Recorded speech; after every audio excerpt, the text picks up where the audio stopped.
Does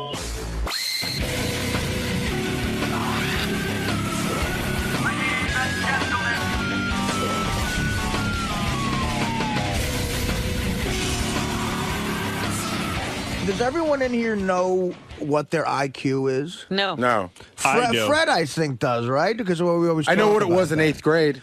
I know mine is really... When do people get their IQs? Mine's really average. It is? Yeah. Well, I You would've- got your IQ? Because Artie makes a point. Nobody ever told me my IQ. I think I don't know why I seem to remember a number. I never got it tested. I don't even know if it's accurate. In other words, See, I would assume yours was definitely high. no, but I got to assume mine's really low. I can't add. I can't do math. You're think that- assuming, I don't but think that- that's ridiculous. Does think that that- have to I do think with the it? I number, think like- it must have common sense. Like a real mediocre number, like 112 or 119, something like that. See, What is high? Average. What? I think that's average IQ. Yeah, It's average. not below. I saw mine Pretty in good. my science teacher in 8th grade. He had a book, and next to all names it said IQ, and it was plus and minus 100. Yeah. And there were actually a couple of minuses. Yeah. There was like one that was like -2, Yeah. which means somebody had a 98 Yeah. or like -8 or something. So I saw mine, but it was in 8th grade. What was it? It said plus 36. Wow. But in fucking 8th grade. So you might have 136 IQ. Who knows? What is high? Eighth grade, it's really an aptitude as opposed to something that's going to change with knowledge. Yeah, it doesn't change. Who knows? IQ is your intelligence quotient. You know, so it's like that ain't gonna change. You ain't gonna get smarter unless you take that Trello shit we sell. So you're 136. What is high though? What's like the I think is it 140 or 160 for Mensa? I think it was 140 for Mensa. 140 for Mensa. You're Yeah, almost I know I'm no Mensa. Mensa. Yeah, you're claiming you're almost genius level. Dude, I saw it in a book. Who knows what's what? I Maybe don't it was. think there's too many geniuses running around at Delphi. You never know. He wanted to show off. Yeah. Yeah. I did. I had a 3.8 grade point average at a Delphi.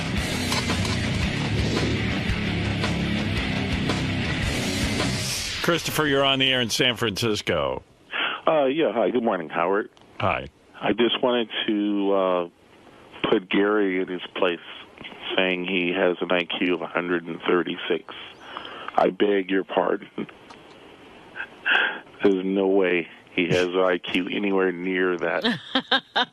Yeah, I find that hard to believe, He's too. been keeping it hidden. I never said I had an IQ. I said I looked at a book and that's what it was. You want me to take a test? Why don't we all take the That's test? what I want to do. I'll challenge you any day, Gary. To Who a are you? test. Even unprepared, I can beat you. All right, well. How do you So prepare for? am I supposed to be upset that a stranger might be smarter than me? Your whole career is based on you lacking the ability to solve problems. And you have an IQ of 136 is all about... And he went to BOCES. I mean, I think even Sal's smarter than you. Is that like an insult to Sal? I know my IQ was low. I mean, I think I was borderline retarded. Oh, stop I'm not it. kidding you. I was really disappointed. I remember seeing I don't even know that this is right, but I remember either the number 114 or 119. Right. What'd you want? That's above average. Is it? Because I don't know. What did Yeah. you want? I would like 160 136 or something? Yeah, sure. I'd like to, like people go, "Oh, Howard's a genius." And I'm saying to myself, "No, I'm not." I remember around the second grade for some reason a number 170, but that might have been my weight. I have never taken an IQ test to the best You of know my what? You knowledge. might have. Probably did, but you In never got the schools, result. They weren't supposed. Like by the time you're 38, they figured out they shouldn't tell a kid what his IQ is because it might actually damage him to think, "Wow, I'm so limited." But I think back in my day, they just tell you you're a stupid fuck and you got to deal with it. Really? I mean, in the 70s they even had that? I mean, I would think that would be like... Yeah, they had. Gary Can I ask didn't what even the know what genius on the phone does for a living? Gary, you didn't even know what HTJ meant back in the day when Sal used to call you. But what is it that you do that's so important with your I'm a ridiculously computer high scientist. IQ? Computer scientist. And I run two What does that mean, you- companies. I run two companies. What's your IQ? I don't believe that, actually. Mine is 129. It seems pissed, Gary, that you might have. Like I said, if you want, Gary's 136. He claims. I never said I was 136. I think 136 is the number of M&Ms that Gary eats in a minute, but that's just my guess. there you go. All right. Now we're talking. All right. Hey, thanks, bro. Okay, Bill. Take care. Alec, don't let him hang up. Why? Because I would take an IQ test against him, and if he loses, then I get to teabag him. Well, maybe he'll call back.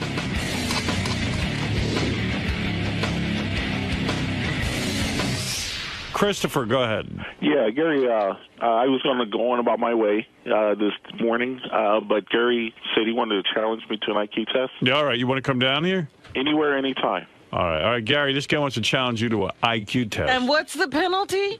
Right, but if he loses, he gets teabagged. Right. And if I lose, nothing happens because I don't claim to be smarter than him. Okay. This brings up, and why don't we all take them? I can give you a test right now you couldn't pass. Go ahead, give him a test. You know the answer. Okay. There's 10 people in a race, Gary. You overtake the last person. What position are you in? There's 10 people in a race. I You overtake the last person. What position are you in? Well, I would think it's ninth, but it clearly can't be the right Can I answer. answer it? Yeah. How can you overtake the last person? Thank You're the you, last Howard. person. Right, then you Gary's get, wrong. Get the fuck out of here, you dummy. He is a Keep retard. going. I can keep going. Okay. Go ahead. Okay. I'm going to give you 3 words, and I want you to tell me what the words are. Okay. I'm going to spell it. Okay. You ready? Sure. Okay. First word, 𝗦𝗵C𝗄𝗿𝗱. Say that again slowly. ACDON.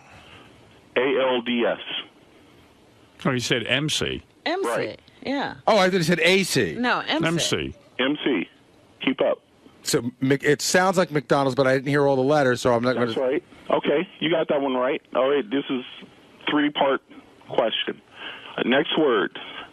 MACDOUGLAS. It sounds like McDougal's. Correct. Okay, last one. Here's the trick part. MAC. HINE. HINE. HINE. Go ahead, quickly. Just McHine. It's machine, you fucking nitwit. I'm done. He tricked you. I'm done. McHine. But that's not IQ. That's just fucking Dude. dumb trick questions. Exactly. No, but it's they're dumb. That sounds like you got to get a TV. That has nothing to do with fucking I IQ. think it's about listening Everything to and. do with IQ. It's abstract thinking. I could tell you I was in the garage yesterday, and the guy in the garage, for some reason, John in the garage, shows me this piece of paper, and it's got a sentence in it, and it says, how many F's are in this, No such word. I got it. You can't even take. You're not even qualified to take. So come in here and get Sal's cock on your face, you big fucking homo. No homo here, buddy. All right, Christopher, you two guys will take your IQ test, but Chris... Anywhere, anytime. All right. It's not about even preparation. You're supposed to be able to do Right, no, you can't prep for on it. the fly. So probably one day next week, you'll come in. I could probably keep up with Fred. We'll probably one day next week come in. We'll do it at like one of those. Shut up a second. Okay. One day next week you'll come in. I think they take about an hour. We'll do it at 7, and we'll have results by 8:15. I can do it in 30 minutes. Whatever it takes you to do it, do Gary it. to finish. Yeah. Okay. All right, McHine. I'm a monkey. I need longer. We'll leave you a message on your answering machine. All right, later, bro. Thank you. McHine, ball? Exactly. Exactly. I'll take an IQ test with you too, buddy. McHine. I told you I have a low IQ. You're the one who said you had 136. I never said I had We're one. gonna I see said I about saw that. it. But here's the funny thing. I said I saw a thing on a piece of paper, which you guys now have made fact. McHine.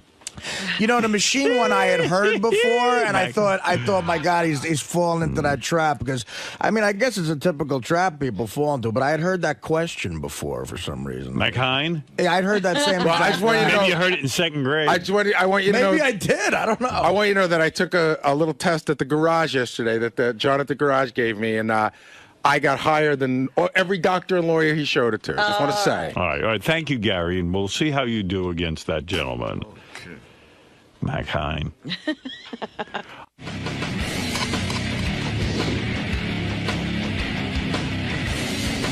How is 𝗦𝗁 doing today? 𝗦𝗁 is around. The name's sticking.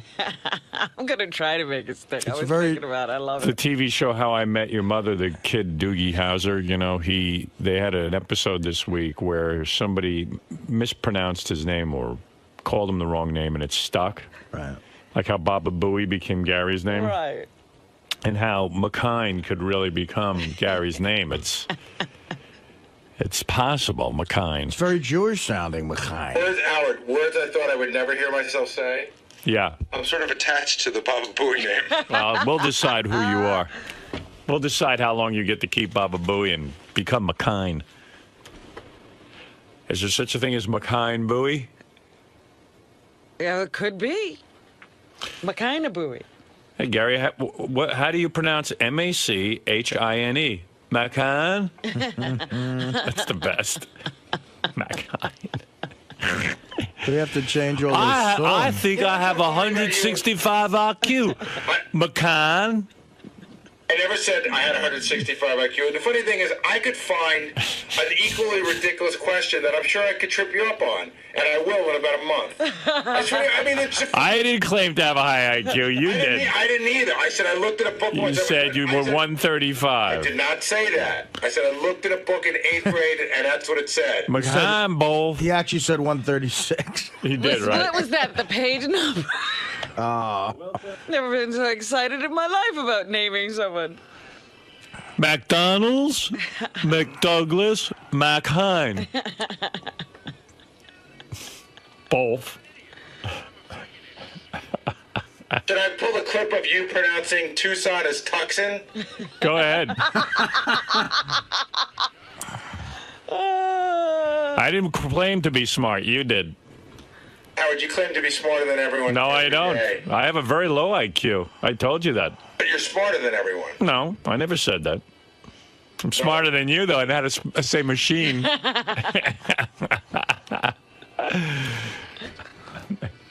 Me and Howard are the two people in this room claiming dumb. Yeah, I'm the opposite. I think my IQ is no higher than 112. Or 114, that was it. I don't think anybody but Fred is claiming anything around here. I'm not Maybe even claiming Benji. it. Well, Benji has a very sort of funny, condescending way to describe Italians to me. Benji says Italians are Jews who don't read. That's good. So what does that mean? I don't know. I almost got insulted, but then I figured I wasn't as too smart enough to be insulted by it. Let's go over to John Hine, who hosts the wrap-up show. What do you think? Should we stick with Baba Booey or begin calling him 𝗦𝗁? Baba Booey is just, legendary, but 𝗦𝗁 is pretty damn funny. So what do you say? Which way do you go? I think we stick with 𝗦𝗁 for a while. It might be 𝗦𝗁's time. Yes. It's 𝗦𝗁 time. Do you think people will be shouting 𝗦𝗁 at your Carnegie Hall appearance? If they do, I will let them. All right, can I ask a question while we're at this? I'll encourage it. I'm going to ask. Get out of here, asshole.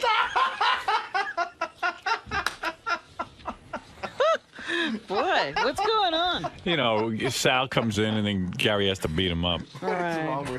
I may have to fucking kill him one day, but I'm not really mad. I'm going to go seriously. Everybody that's in this room right now, I just want an honest answer. Go ahead. Did everybody know the answer to that yesterday? Everyone in this room, be Well, you honest. know I Well, I did. know you did. I know Artie I'm gonna did. be honest. I said it at the same time Howard did. That's But right. Gary, I'll give you the benefit of the doubt. I'm saying I knew it because I had heard that before. Who knows? Maybe I would have fallen for it. Benji? I was halfway doing it in my Wait head. a second, Benji. Give me a second, huh? Go ahead, yeah. I would have gotten 𝗦𝗁 also. You would have said 𝗦𝗁? I was halfway doing it in my head, and yeah, that's Oh, what boy. happened. Fred? You don't want to. You know, I've heard it before, so I can't give an honest print. Right. What did you just do? What happened? There's a monkey at the door. Let him in. No. 𝗦𝗁. He opens the door like a crack, and I see him on his knees in a monkey head. All right. 𝗦𝗁. What am I supposed to do? Welcome him in with a fucking red carpet? What other show in the country could you hear? There's a monkey at the door. Let him in. 𝗦𝗁. 𝗦𝗁 is very, very popular. Let's take an 𝗦𝗁. Insta poll right here on the air. Go ahead, Ralph. What do you think? Oh my God, definitely 𝗦𝗁. 𝗦𝗁. I couldn't stop saying it loud. I was like laying in bed saying it to myself, cracking up. McHime, Bull. Yeah, that's where Ralph does most of his work, in bed. Far behind. All right. I just love the dynamic of this show. At any time, right around the corner, there could be a sucker punch in your face that could linger for years, and you like have Gary stepping into that, announcing the IQ. Well, John, it looks like you're going to have a very full wrap-up show. There's no question about it. Everyone is debating your topics already. McKine to you all. All right. Kind to you as well.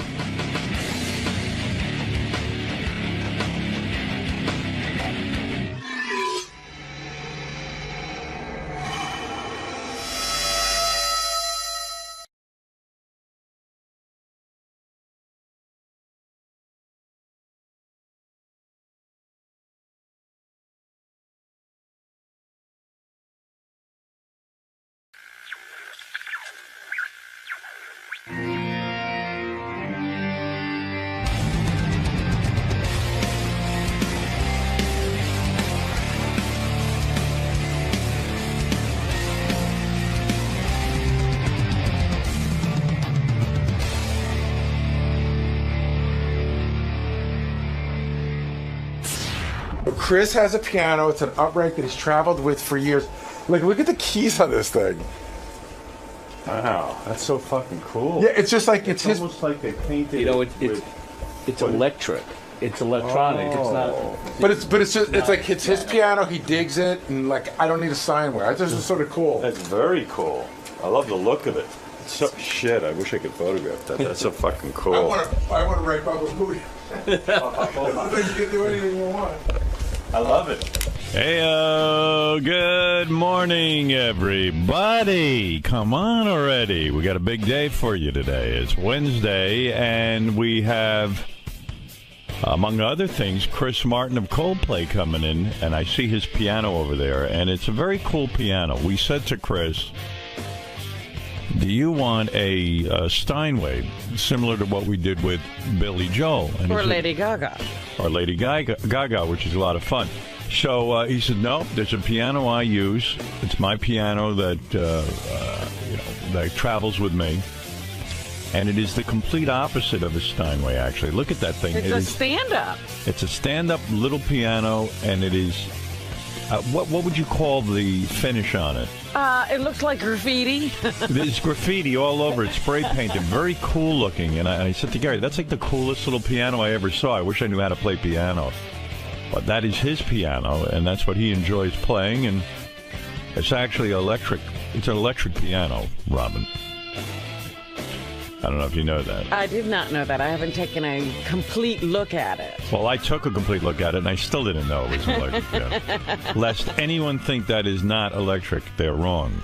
My wife was so excited. She's a big Coldplay person. And she has a girl crush on Gwyneth Paltrow. I was going to say, I was thinking about that this morning, that she's a huge Gwyneth Paltrow fan. I know my wife would go down on... like, my wife is not into girls at all, and I know that. Unless she wakes up from a stroke and suddenly is. Unless she has a stroke. I feel like she would go down on Gwyneth Paltrow in a minute. I don't think so. I think she would. I think she's that hot for like to be her best friend. Yeah, that too. She'll admit it. She has, ever since I've known her, she's like obsessed with. Yeah, I know. She always checks the website. Yeah. It's Gwyneth Paltrow all the time. Every picture she's in, she's beautiful. She just thinks... Do you have that feeling about it? No, I don't like Gwyneth Paltrow. I mean, I shouldn't say this. Well, listen, what does he care? It's not an attack on him. And it's not, I don't know her as a person. I just don't find her interesting in movies or anything. My wife would cut your tits off. I have never seen that Shakespeare in Love. Can't watch it. You'll tell me you didn't love Shallow Hal. She was in a suit. That's why I loved it. Jack Black was there. Well, anyway, my wife adores her and loves Coldplay. Even went out and got the new album. That's, she's way into the whole thing. Wow. But anyway, Chris Martin is coming in. We have his piano here. And we'll talk, we'll sit and bullshit and play some music. British or something, isn't he? Sure. Absolutely he's British. What are you talking about over there? And how do you get America's sweetheart? Yeah. He even says, he goes, I've read interviews of Chris Martin here and there. And he even says, you know, God, when I was growing up, I was such a geek. The idea that Gwyneth Paltrow would look at me, let alone marry me, he goes, I want to pinch myself. He goes, this is crazy. Which I find refreshing. All right, we're going to bring Chris Martin in, Coldplay, and let's go to sing, man. Sounds good, man. We're going to do it. We're going to really do this. We're going to do it. We're going to do it. Good morning. Hey, Ronnie. How are you? Morning, Chris. Hi, good morning. How are you doing? Good, how are you? I'm nervous. You are? Yes, You're making sir. your debut today. I know. Right this My one and only ever appearance. You're thinking this is a one and done? I think it's a once in a lifetime. Where am I going in You here? can go right in this room, whichever. I was going to say hello to my friend. You got it. It's the people that make it all happen. So, Chris, what are these nerves about? Just being interviewed by someone much more handsome than me. It makes me terrified. I've got to go this way. All right, good luck today, Chris. Thank you very much. Hey, Guy. Hi, Howard. How are you doing? How are you? Good to see you. Thanks for coming on. Thanks for having me. Good to have you Nice here. to meet you. Let you do your setup here. Thank you. I'll be right with you. Hi. Hello. Hi there. Hi, I'm Scott. Nice to meet you. Scott. How are you doing? Pleasure. You want to? Okay. So the show, you heard the show in there too. If you want to kill the show, yeah. You can do it. Yeah.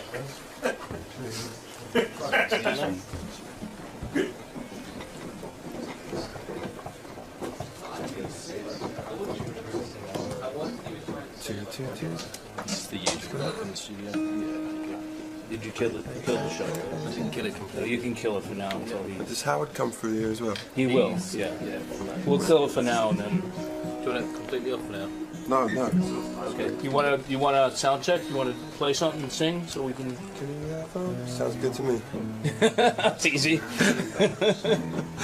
This time in the morning is only a certain level of. I hear you. Quality. Yeah. Oh yeah. No.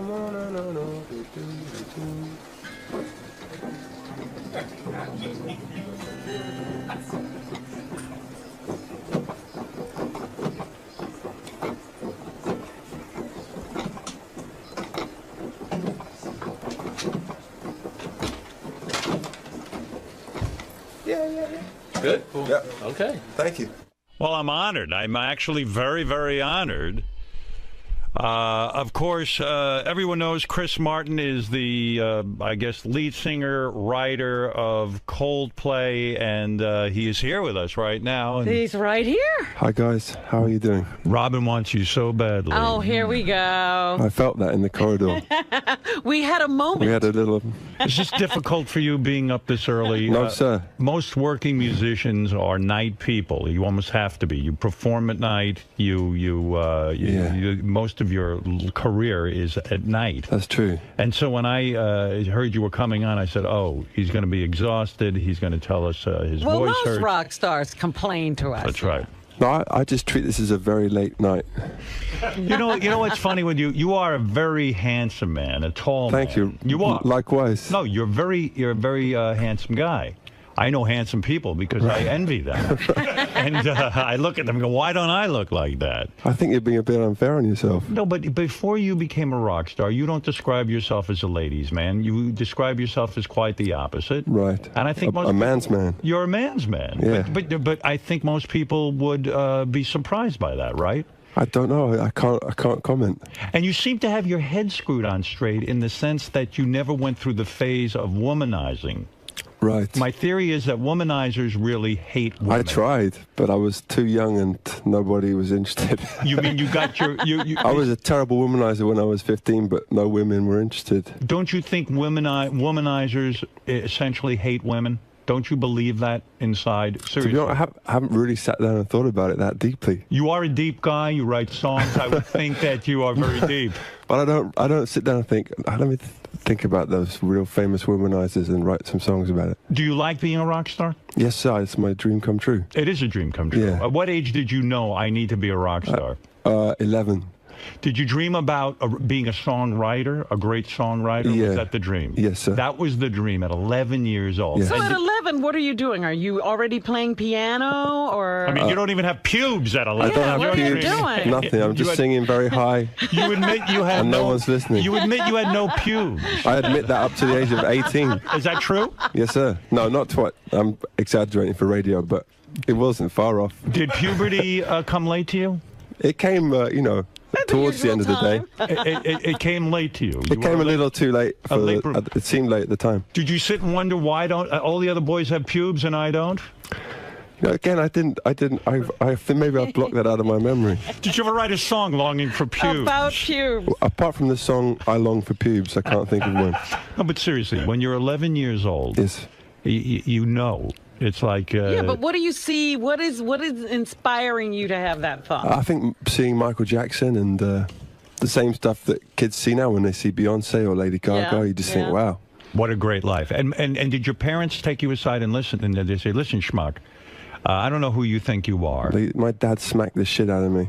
Was your father abusive to you? No, I'm joking. He was encouraging actually, because he was made to stay in rural England and do his dad's old job, if you see what I mean. So he was kind of, you should leave here and go and do what you want to do. So that was great. They didn't say anything to you like, who do you think you are to be a singer or songwriter? That's irresponsible. We want you to go to college. We want you to give up this idea of being a singer-songwriter. They didn't say that to you. My dad, he said it probably is, he said it's unlikely to happen, but you should have a go.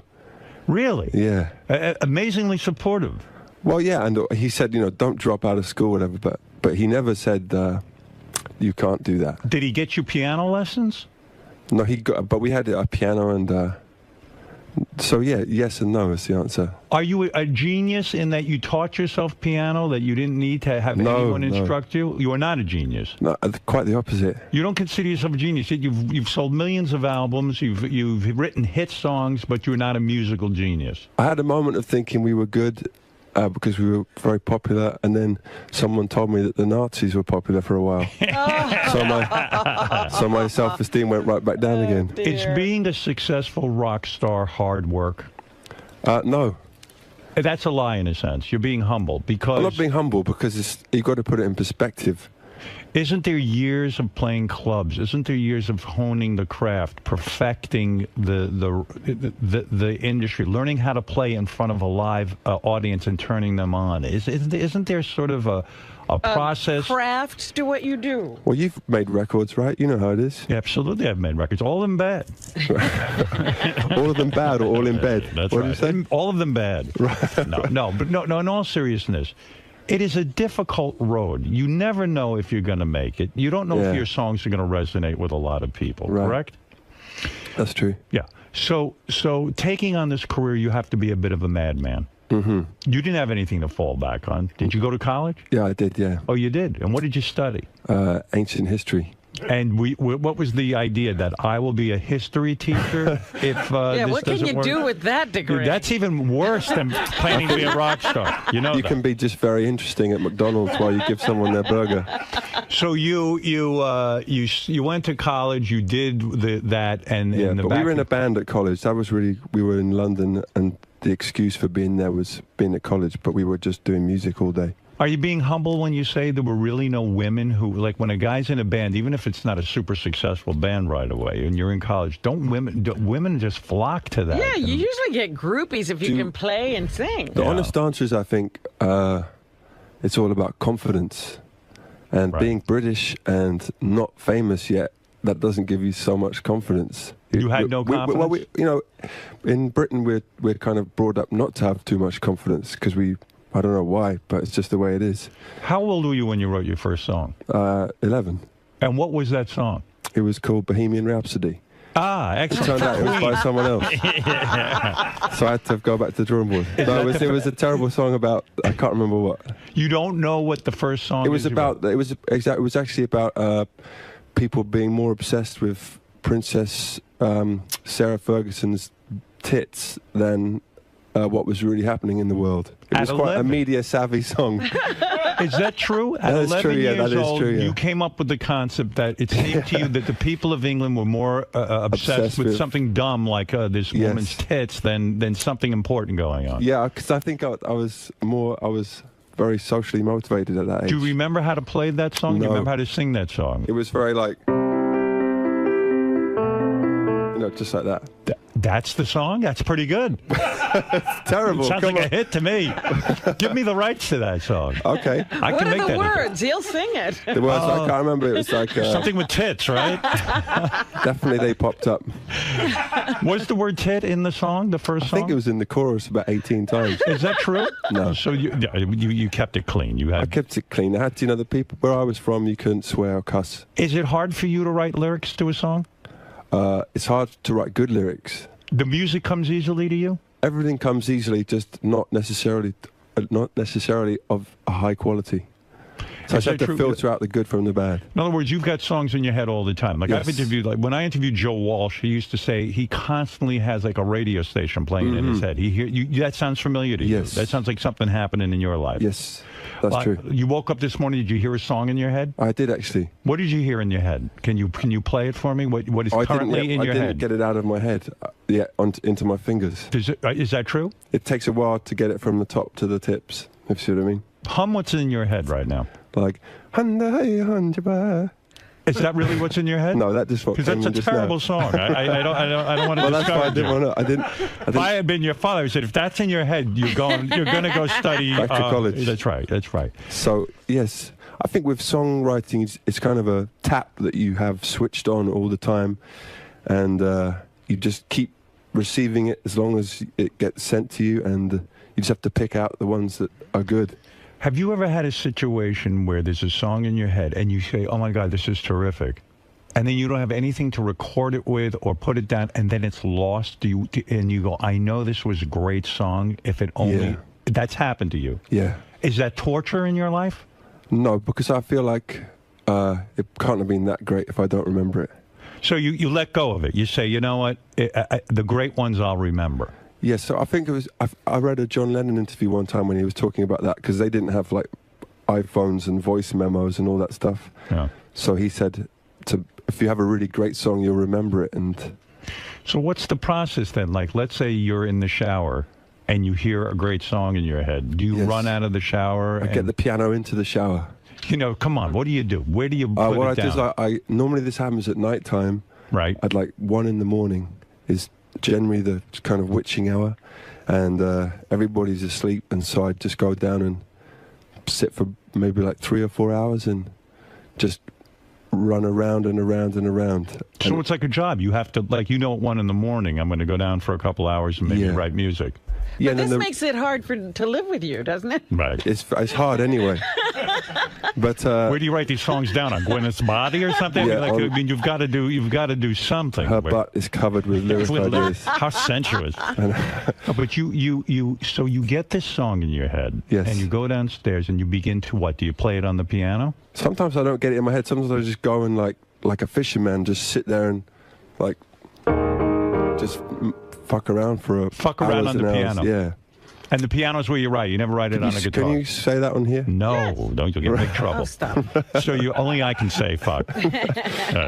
And do not say shit. Okay. Anyway, so do you ever grab the guitar? It's always the piano that you sit down and you start to play. Either one or the other. Right. And does the family get very upset with you because they're like trying to sleep and you're banging away on a piano? No, we have a studio right down the street, like 10 meters away. So you have a studio in your house? No, not in the house. Like 8 doors down the street. And that's your place. You go there. Yes. And so, would you say you're work obsessed? That this goes on every night? I'd say, yeah. I don't understand the financial arrangement between you and Coldplay. You write the songs. I start the songs. You write all of the music, and yet... No, I start the songs.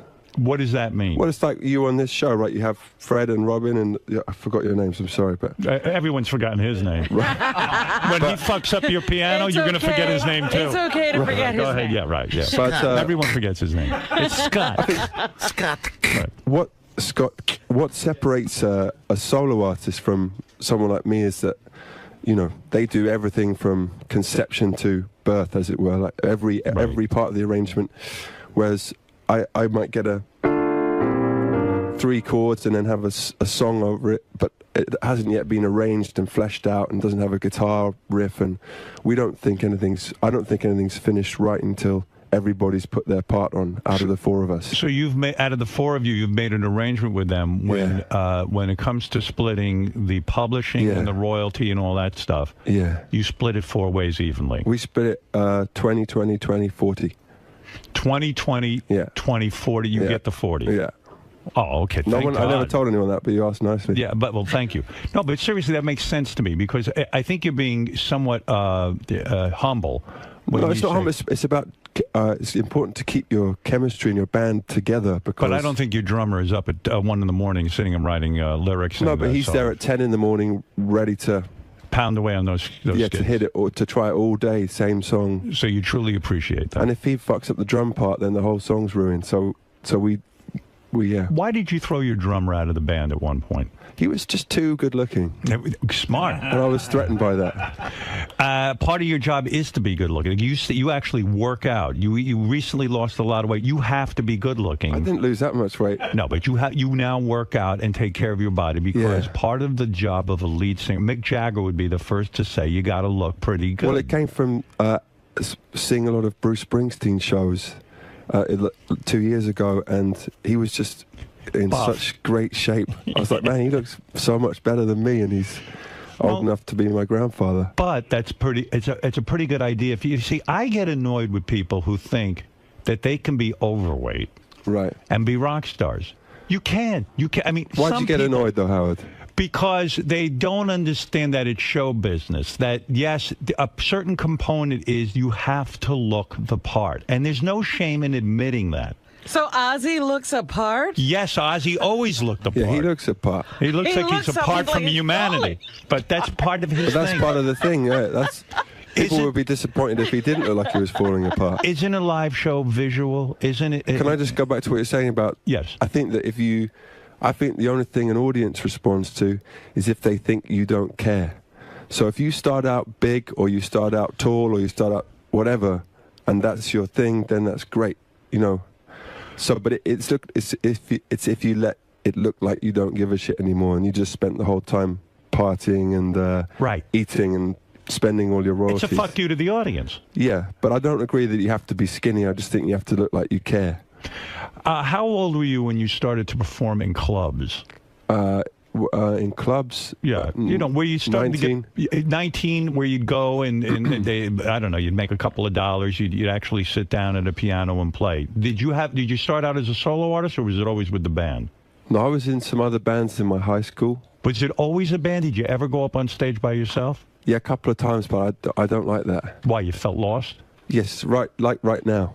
Yeah. Do you feel lost? Do you feel vulnerable? Because I feel a bit vulnerable. I was really... because. But I like your show, so and no one else, and everyone else, they said it was too early. Actually, they said, gee, would you want Chris in here by himself, or would you want him with the band? And I said, if you're giving me a preference, I'd rather talk to you one-on-one. And I like that vulnerability. Okay. I like that you feel somewhat naked out here. Yes.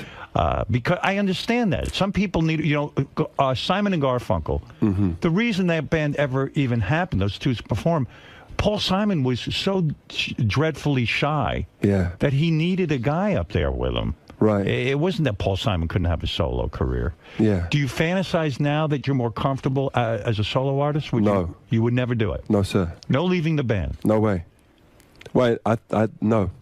No solo thing, no way. Hasn't your wife said to you, listen, why are we splitting with these guys? You are capable of going out there on your own. Get your ass out on stage by yourself, and let's get this thing really rolling. She says that most mornings. Yeah, that's why you love her. That's why I love her. That's right. You talk about marriage. I'm thinking about this, and you're the one guy who can answer this for me. Really? Yes, you really are. Because you're married to a famous woman. And I know a lot of your time is spent sort of acting like, hey, we're not married. Like, in other words, you don't walk a red carpet together, you know, this kind of thing. Now, listen, I'm married. I am so excited to walk anywhere with my wife. Right. I don't give a I don't care. I mean, I don't understand why certain people, like Beyonce and Jay-Z, act like they're not married. Right. Why can't you and your wife walk the red carpet together? I don't get it. Do you want the honest answer? Yeah. It's because it's making something public that really wasn't designed to be, you know? It happens that those are our individual jobs. But isn't it fun to walk around with her? No, it's not fun. I mean, you've got this great-looking, exciting wife. Yeah, that's incredible, but we get to do other things. But you'll walk on a red carpet with your band, but not your wife. That's because our band is selling something. And Well, a red carpet is about selling things. So in other words, this is the one thing you're going to keep private. Well, no, it's just we don't have anything to sell. We're not a product. That's just a relationship. It just happens that she does that and I do this. And do you see what I mean? Yeah, I get it, but the joy I get from sort of hanging out with my wife, even in a public situation, I feel like you say with a band, you feel protected. I almost feel protected when I have my wife with me, like I have my best friend, and some of those public situations, I feel so much more comforted. Right. By having her there alongside with me, that outweighs any kind of privacy issue. Okay, well, I get it. I get that feeling in other ways. I don't know. Yeah, no, you're obviously. I got no good answer for you. You're obviously way more secure than I am. No, I don't think it's that. I think it's it's a different thing. I can't really explain. But maybe it's a star thing. Like it's the thing to say, hey, listen, we don't allow the media to have pictures of us. Did they call a conference and all the stars Well, decided? a lot of stars do this. It Chris is not, by the way, he is not the only one doing this. It seems like everyone's because that's doing what I'm it. saying. Did they have a meeting in Hollywood and everybody But Bruce Springsteen walks around with his wife. Patty, yeah. Yeah, he'll walk around with Patty. But she's also in the band. She is in the band. You're right, Robin. Yeah. That's a good point. Get your facts straight. Yeah, you know what? Let Robin and I debate this. You don't even need to be here. Also, it's just what makes you feel comfortable, right? I mean, you're saying I'm famous, but you're 10 times more famous, so you... Am I? Yeah. I'm 10 times more famous than you? Yeah. You've sold tons of... Everyone knows Coldplay, knows your music. Nah, man. But let's not make this a competition. But I'm just saying, it's just what makes you feel comfortable, and we don't really feel comfortable in that situation. Really? Yeah. I think you should try it. I think you'd be very comfortable. Two of you are charming. Well, why not? You're being very sweet, Howard. Thank you. Okay, so let's go back to this because I want to understand the trajectory of your career. So you start to perform at 11. You start to write songs. First big hit song with Coldplay is Yellow. Yes, sir. How old are you when you write that? 21 or 22. 22 years old. When you wrote Yellow. 22 or 3. I can't actually remember. When you wrote Yellow, did you know it was a hit? Yes. You did? Yes. How do you know? You just had a feeling. I was like, fuck. This is good. Well, it's just, I think with any of our songs that have gone on to do okay, I don't really know how they came through. They just sort of, it's the old cliche that everyone says. Paul Simon, all of the songwriters say it. It's like the good ones just kind of come through you. When you make an album, do you know that some songs sort of aren't commercially viable? You put them on there because you love them, but you can tell which ones are going to be. We know which ones aren't singles. Right. But then, and maybe now that's more of a concern because nobody really buys albums anymore, but still we are in the business of making albums, so we need the sort of scope of that. But this song will never be like a hugely popular song, but it just fits in the whole tapestry, you know what I'm saying? Do you hate what's happened to the music industry? No, man, hate is very strong. Hate meaning, wow, it's not much of a business in terms of selling records anymore. You can go out and tour. You guys got that kind of following. But we didn't get into it for that. I think if you go back to Shakespeare's time or something, musicians and artists were just working for patrons, and maybe we're just going back that way. You feel okay that in the old days, if you wrote a song and that was a hit, that you could sell millions and millions of records? Now everyone just bootlegs them and gets them for free. Yeah, well, I can't do anything about it. I just love what I do, and if that's what's happening, that's what's happening. And really, you've got that kind of relaxed attitude. Yeah, pretty much.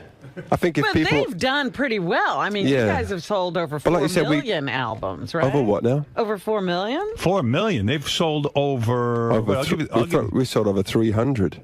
Stop it. How many have I'll they tell sold? you. I'll tell you the exact number you sold. No, let's not do this. This is nerdy. It's not Who nerdy. gives a shit? You know what? I give a shit. I'll throw you right out of here if it's 3 million. What? It's over 50 million. Yeah, over 50 million. That's right. Boy, was I off. We're 3 million. 3 million. You know what? He'd be sitting at home with his parents and tell him to go back to college. 3 million. Okay, so I think if people started to come into our shows, and if everybody wasn't paid at all, it would be a problem. But How long did it take you to write a song like Yellow?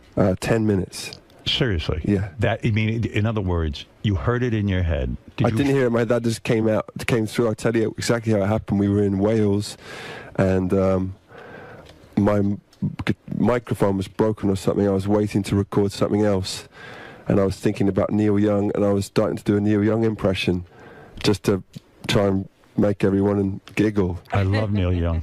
So I was like doing this, and I was like, and it was very starry outside. I was like, look at the stars. Like trying to do, I can't do a Neil Young for shit, but that's how it came out, was trying to do that. And I never told anybody that. You started to do it. You started to do your Neil Young impression. Yeah, I was like, oh, this is pretty good. And then Yellow came out. Yeah. With the lyrics? Yeah.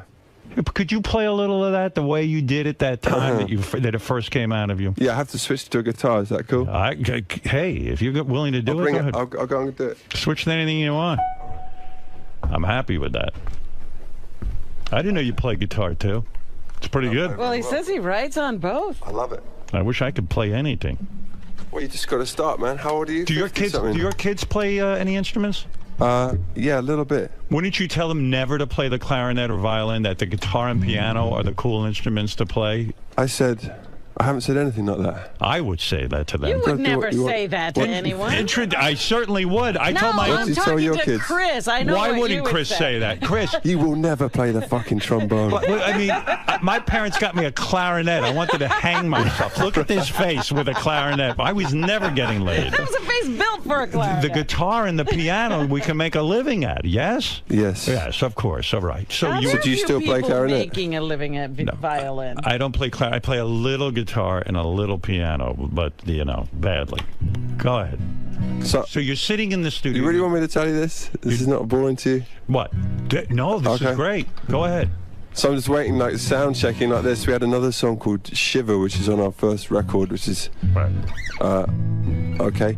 And I was waiting to do that, and then I found this chord, because I like to use strange tunings on the piano, on the guitar. Yes. So that chord I liked it, and then that chord. So I was like, look at the stars. Right. Real Neil Youngy, and then the rest just come out. Come on, play a little. Oh, okay. You're so damn talented. What are you doing? You went and got the guitar. Okay. Don't fuck around. Let's do it. In my voice or in my bad Neil Young voice? Do it in your voice. Okay. Yeah. That's even worse, but those chords came to you, and then all of a sudden you said, hey, these are pretty good chords. I'm not screwing around here. This might be a song. Yeah, so this is what happened. So I did this bit. I'll show you the bit I did. Yeah. I went in and I ran into where Johnny and Guy were, who are bass player and guitarist, and said, what do you think of this? And they were playing video games, and they were like, that's okay. Yeah, good. They're worth 20%. Yeah, go ahead, yeah. No, but I haven't finished the whole thing, so I was like, look at the stars, look how they shine for you, and all the things you do. Yeah, they were all yellow. I didn't know what that meant. Oh, that's so good. Don't stop. Go ahead. I didn't know what that meant. What do you mean you didn't know what it meant? I was like, because the word yellow came out, and I was like, no one's going to know what that means. But you're saying the stars are yellow and blue. Well, I didn't mention the blue, but I can if you want. Yes, but I mean, you're like, the stars are all yellow. Yeah, but they're not yellow, though. That's the problem. The stars are yellow. Well, they are in sort of Christmas cards. But so you were confused by your own lyric. This was coming out of you, and you didn't even know what it meant. Like, there's no meaning to it. I was like, I'm going to have to talk about this in 12 years on Howard Stern. I better figure this shit out. But you're telling me there was no meaning to this thing? Well, it was a feeling more than a meaning. Right, yeah. Because it makes me emotional when you start singing that. Really? I get chills. I think that's just because you find me attractive. Well, you are a handsome man. I'll be honest with you. So I went and I played that to the band. Shall we leave you two alone? Well, I like his look. I'm sorry. I mean, I'm not saying I'm gay. I just like how you look. I wish I could look like that. Today. Yeah. You look great, man. Don't be so down on yourself. Well, you're look very at that head of hair. Yeah. People would kill for that. Yeah. So then I played that to the rest of the band, that one little loop thing, and then I went into the bathroom because they were playing football, and It sounds like they play a lot of games, these guys. no, this is just one story. Right. And then in the bathroom there was like a good echo, and that's where the your skin, oh yeah, your skin, the chorus bit come out. Yes. And then I went back in the room, and they said, "Okay, let's go and work on it." Why are you frustrating me? Play a little bit of it. Come on, a little more than He that. was just telling you how it went. Yeah, don't you want to hear a little of that? Just I would love to.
Yeah. Were you in love with someone at the time No, you wrote that? That's no. not about a specific girl. No, it's about all girls. But I imagine when you write a song like that, girls went nuts when you would perform, because that song went like double platinum, right? Like as soon as it came out, as soon as it was released. It did okay. Yeah, it sounds to me like you didn't have a big struggle. Like, in other words, you guys got together, it all clicked, you got a record deal. No, it took a while, but not as long as for some people. We were lucky. Did you shop around all the, like, did you perform in clubs, invite A&R guys down? I mean, how do you actually get discovered? Yeah, we did all that, and we got, like everyone does, rejected a bunch, and... Do you laugh at the fuckers who rejected you? No, we actually signed with one of the fuckers who rejected us. So he came back? He came back. He gave it a second listen. And I wouldn't speak to him. And the rest of the band, like, you got to speak to this guy. He feels terrible. He knows he wants to sign you now. And I was like, no. Was no part of what drove you to say, hey, to all the people who rejected you, look at us now. Like, look, we're going to be huge successes. I know this is going to work. No, I don't. You're not a bitter. I think I probably agree with him. You're not a but bitter. we didn't have this song at the time. Yeah, I see. We didn't have this song, so whoever signed us had to kind of see a promise. Did you come close to quitting the business ever because you felt like this is just a disaster for me? I'm not even getting anywhere. I mean, every day think like that a little bit, but. But did you ever have a deadline? Like, if I don't make it by, I'm going to give up. 50 was your deadline. Smart man. Let's keep waiting around. So that song becomes a hit. You start. Well, first of all, you had obviously gone with the band. You perfected your craft. You guys went to clubs. You played. When girls would hear that song, they wouldn't go berserk for you? I mean, sexually? There was no period of time? No, I don't know, man. I mean, everything I read about Where you was is... he performing this that they were... Is that At an all-boys school, I believe. Yeah. I mean, seriously, where... I mean, women did not respond to these love songs? A lot of the hookers I was seeing lowered their rates. That is true. Have you ever been with a hooker? Many times. Most Really? weeks. No. Is that how you lost your virginity? Were you a late bloomer sexually? Yes. You were? Yeah. 29. No, come on. Stop it. Like 20. I was raised very religious. Yes, I know that. Yeah. What religion? I'm not really sure. People keep asking me that. You mean you studied religion, but you don't know what it was? Well, it was, Christian, but there's so many branches of that now. I don't know which branch we were on. Really? Are you a religious man? Not any more religious. I believe I'm a spiritual person. You I believe guess. when we die, we visit a guy in the sky kind of thing? I believe when you die, you get a tribute concert. No, come back seriously. That's Do you it. believe that there is a heaven and a hell? There's definitely, I don't believe in a hell. That's what made me stop being religious. Do you take your children to church, or do you want them to get religious training? No, I think it's important to show that there's all these different kind of religions, and this person believes that, and you can believe whatever you want. That's my. So what do you do if you want your children to get religious training, and you want them to sort of embrace all religions and get the concept of God? Where would you take your kids to learn that? That's a good question. I've been sort of doing the nihilist approach of like, I'm not taking them anywhere. So they're not going to be raised in any kind of religious way? No, not like strict of any religion, no. What if your wife says... What about yours? I was against my children being raised with any type of religion. Yeah. My wife at the time was very concerned about that and decided to bring them to a temple. Right. And they are my children do have religion. Right. They believe in God, and they have a religious background. And they well, say that's to not me, the same. Religion is not the same as believing in God or faith, is it? but they actually have religion, and they actually are grateful their mother took them. Right. They say it was the right decision. That they would have been upset if they didn't have that in their lives. Okay. So do you feel bad? I just feel wrong. I mean, I guess You were very wrong. I found religion to be divisive. I found it to be a terrible thing in my life. It was boring. I had no feeling for it. The people who ran the organization were bad. It caused a lot of fights as a kid. Did you fight as a kid for anything? Did you get in a lot of fist fights and stuff? I got in a few. Did you kick some ass, or were you? No, one time I still have. Funny, I was just showing my daughter this scar I have on my hand from trying to punch someone's head, and I missed. Yeah, I have one too. And I hit the wall. Yeah. So that was my last experience. So now. But I want to talk about religion once because faith is different, right? Right. Okay, so I'm not saying this, I don't believe in anything. I'm just saying I don't believe it has to be this, or if you believe that, then the other person's going to hell, all that crap. Yeah, I'm with you on that. Yeah. But we're just wondering, I mean, how do you expose your children to, or I don't know. What do? You don't know what to do. Yeah, you just say, I don't know. None of us know, is the other thing. The song Clocks, when did you write that? 2002. And is that another 10-minute thought process, or yes, does that work? Like 15. 15 minutes. I bet you that aggravates a lot of people. They go, but you're only focusing on the 3 songs that have been hits. You're not talking about the 7,000 that no one ever heard. Why do the hits come so quickly? What is that? It's like, I don't know why. Where were you when Clocks came into your head that you were Liverpool. In Liverpool. What were you doing at the time? Writing. And I assume your bandmates were on their video games again? No. Oh, man, you're being so... No, come on. I mean, really, what is with these guys? A band is about Those wankers. Those wankers. When was the last time you said wankers, Robin? I don't think she's ever said it. Yeah. Wow. No one says that in America, right? No. You got any guys for Robin? I want her. I want to hook her up with a guy. I met a nice guy last night you'd like, yeah. Really? Well, when can they meet? Thursday, 6 p.m. Okay. So let me understand something. Let's get back to the song Clocks. Okay. All right. Because it's a hit. And I like to know about this. I love the genesis of it. You're sitting around in Liverpool writing. Like, in other words, it's one of your times to sit and write. Mm-hmm. How does this come to you? Okay, I'll switch over here. All right, going over the piano. To you? I love talking about this. I love music. I love to know about these No one songs. really asked me about this. Oh, I'm asking you about it, for Christ's sake. I got you here. I'm going to ask you. And don't worry, I'll ask you about your wife, too. My wife has a crush on your wife. I'm talking about when I met my wife 12 years ago. Let's make it happen. You're not kidding. My wife's not into other women.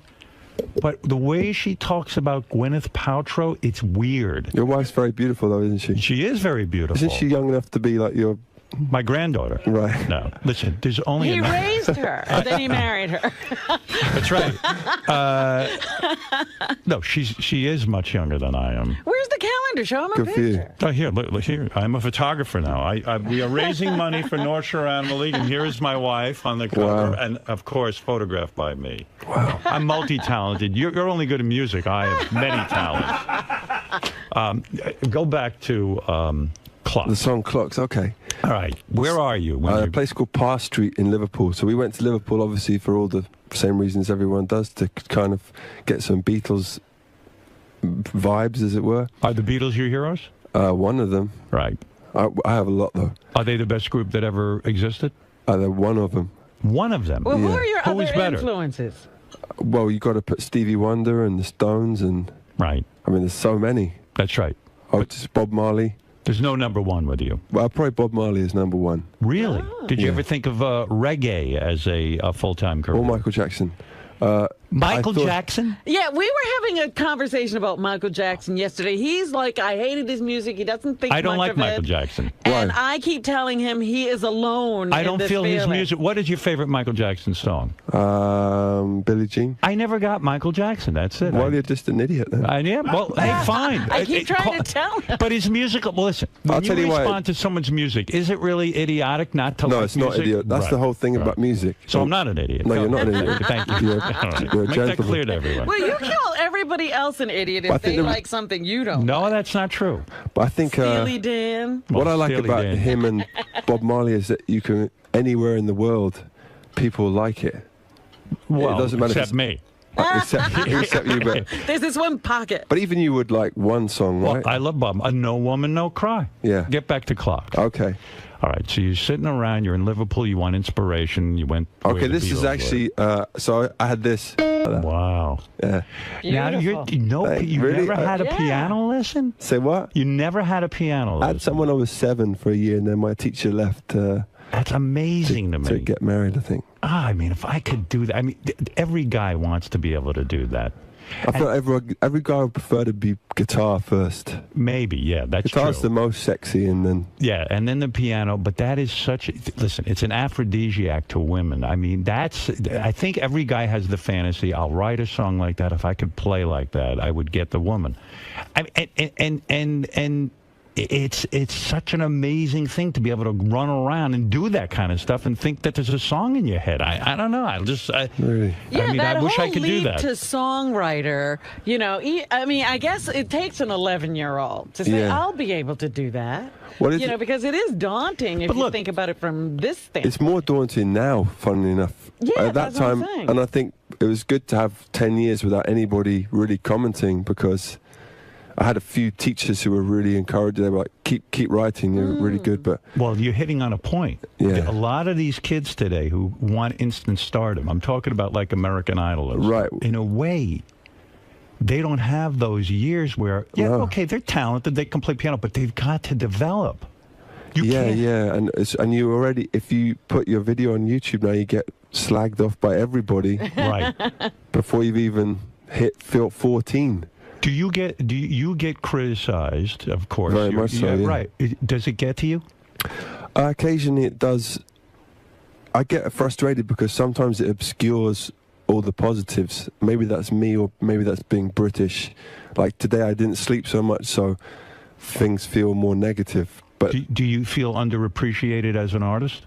No, God, we couldn't ask for more, really. So, but when the fellow rock star comes out and says, Coldplay, fuck them, you know, like that guy from Oasis or somebody, he's always criticizing everyone. But does that hurt you? And you're like, oh, come on, are you really? No, the inter musician stuff is just, that's just like boxers before a game, making it all hyped up. Yeah, but you're not like that. You don't. No, I don't subscribe to that. But the public with critics. Well, when someone has a really valid point, it bums me out, because if I agree with it. But what has someone said about you that you agreed with that was negative? At certain times, like they need to improve this part, or they need to work harder on this bit, like whatever it was at the time, lyrics, or colorfulness of music. But isn't that up to the? I mean, you're the artist. You're the one who's sitting and creating this stuff. Yeah, but sometimes a music critic can point something out. A good one can know what they're Can't you get talking about. neurotic? And I mean, if you really wanted to go about it before you release an album, you can call in all the music critics and say, "Do you guys agree with this song?" And and you could sit there and perfect it to. No, it is impossible. I mean, everyone tells me. Funny enough, all the older guys who are all so sweet to us and stuff they always warned us. No, this is what's going to happen. 8 years in or 10 years in. There'll be a backlash. Or there's a backlash, or you have to be very careful who you listen to and who you don't listen to, and that's all coming true. Can critics destroy an artist? Can you basically say, you know, I've got a good life, I've got a great wife, I've got kids, I've got enough money, I don't need to go work. Yeah. Could they destroy your spirit and you say, you know, fuck it, I'm sick of the criticism, I don't want to be here anymore? They could if we didn't play live, yeah. Because anything that anyone's written is just fucking blown out of the water as soon as you go on stage, because you're like, well, all these people have not only come to see us, they've paid money, they've gone through parking, they've gone through traffic, they're all fucking here and they've paid to be here. So why would I care about some? Yeah, why aren't the fans more important than some guy? Well, that's what I'm saying. They are, but I'm saying that they you don't necessarily. Sometimes you can get into a place where you're in a little bubble, and you don't actually meet anyone. You don't meet any of your listeners. You only really see the bad shit. Have any of your songs ever become hits that you thought were terrible? One. Which one? A song called Speed of Sound. So you think Speed of Sound is a bad song? No, I think we just did a shit recording. Play a little of Speed of Sound, please. I don't really want to. Yes, you must. All right.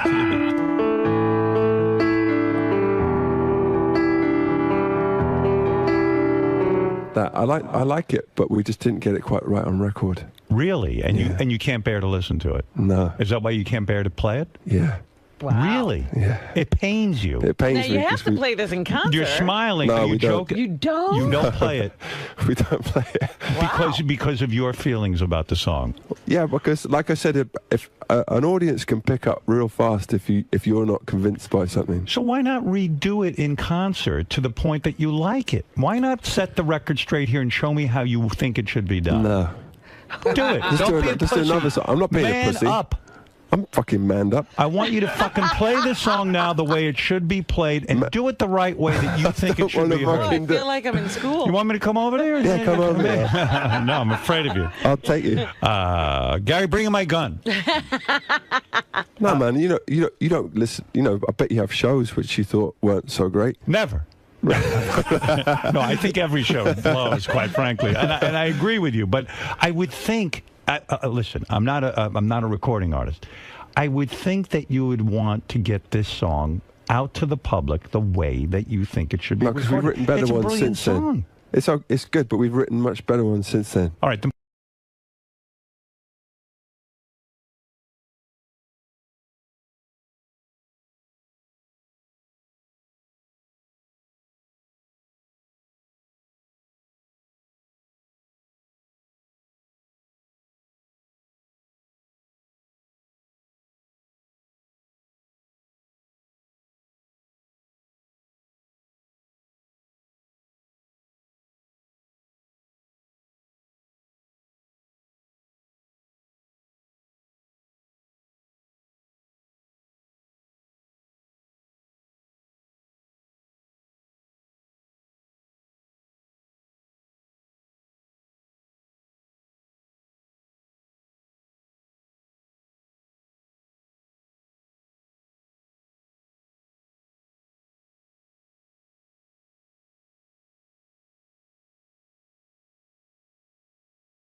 A little bit.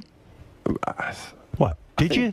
I think it's just so boring to talk about that. You know why I'm asking you that? Because I feel it's funny when you were singing. For some reason, I was thinking about a guy I've had on the show many times. Right. The lead singer of the Stone Temple Pilots. Is that Scott? Yeah, Scott Weiland. Yeah. And I think about how brilliantly talented this guy is, and the great song and the great voice. And I'm sitting there watching you, and you got this great voice. And by the way, you're lucky too, because not only can you play, but you can sing. Right.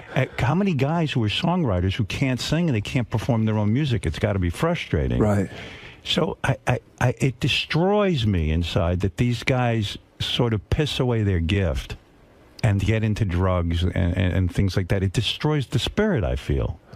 Where do you stand on that? But he's done pretty good, though. No, he's done great. So what? Are you a big drug guy? No. I think a lot of people who tour have like sleeping pill stuff. Right. Did you get into that? Yeah. And but I don't. But it's not like. It's just. I mean, but so do people who work in banks and stuff. I don't really believe in the whole kind of selling records by saying how much pills you take. Right. Yeah. In fact, but you're not getting propofol to go to sleep. Right. But I used to think there were recording artists who actually boasted about their drugs because it made them sort of quote unquote cool. Well, it does. That's what pisses me off. It's like people still believe in that rock and roll myth. Yes. And it's bullshit. And there is no such thing as cool. Cool is like, to me, is following what you believe in, and that's it. It's not about like I have to take the same drugs as that guy and wear the same pants, and I hate that. I got very depressed when I was a kid, and the Beatles went through their drug phase. Like the music was fabulous and interesting, but I got scared that something was going to happen to these guys that I worshiped. Right. Like I was really nervous for them because they were going into an area where they could lose their mind. Right. And so that's why I ask you. It seems to me like you have it all together. You're not one of these You're not guys. tortured. Or... Yeah. I just don't believe in talking about that stuff. You know. So you had a problem, is what not you're a problem. No, not a problem. No. Well, no. I don't know. You don't know if you had a problem? I don't really. All right. So you were on the road. You couldn't sleep, and you decided to take. No, man, this is not a good avenue for me. Why is it not good? I'm not understanding. It's so cliched and old. So you did have a problem. I think everybody has. Some kind of problem. But you're afraid that I don't believe that just because you're in a band it makes your problems more interesting. You're afraid that it will actually encourage people to do drugs. No, I'm afraid that it's just kind of annoying. Annoying? Why are you so afraid of talking about your life? Why would you think that anything you have to say is annoying? I sing about it. You sing beautiful love songs. Right. You don't write love songs to your wife? She's in there somewhere. She is? Of course. Have you written a love song to her? Not that's on record. They're all a bit too kinky. You've never recorded a love song. Wait a second. You've never recorded a love. See, again, I don't follow that. Why can you make all these great love songs? And obviously, you've been inspired by women in your life, right?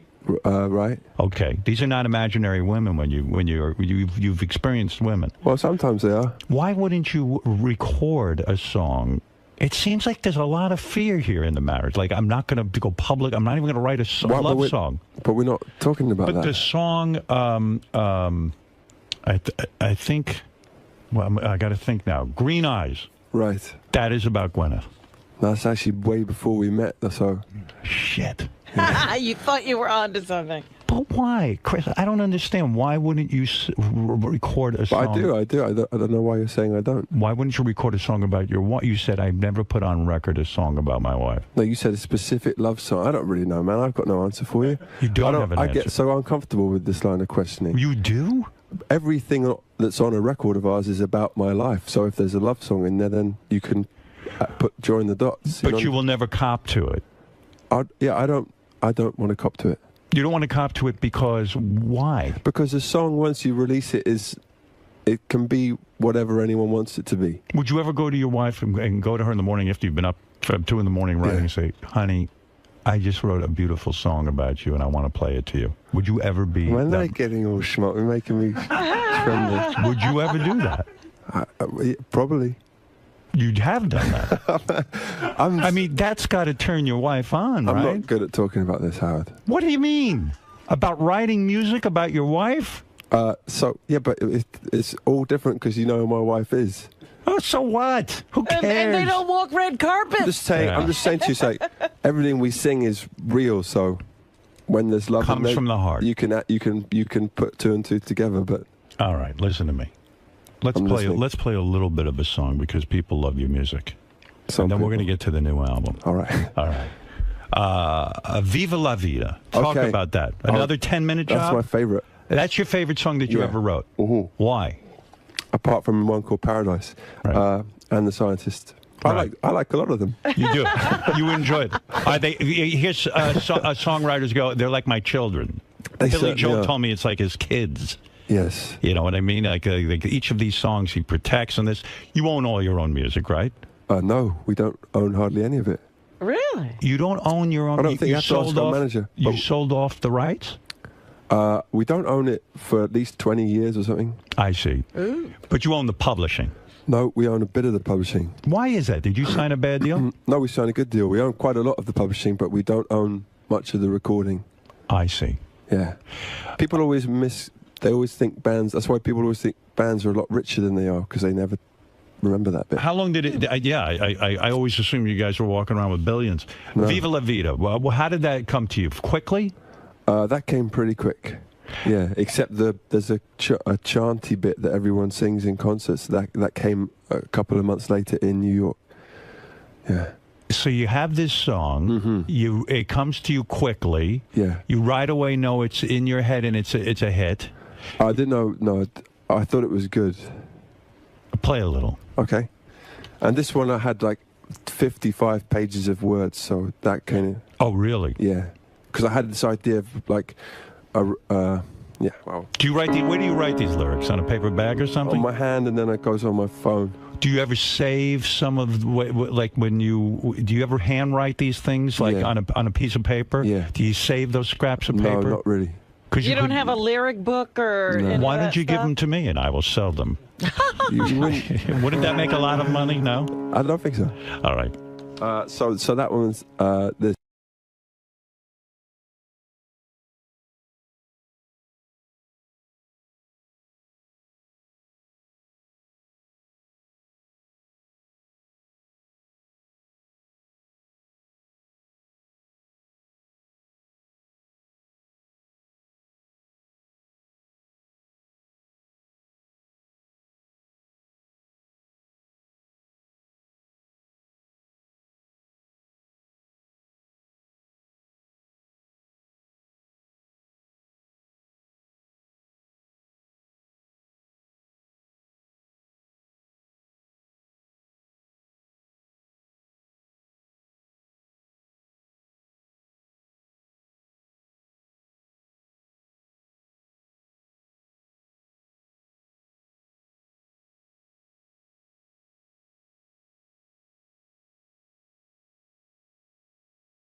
What happened? It's kind of early for this.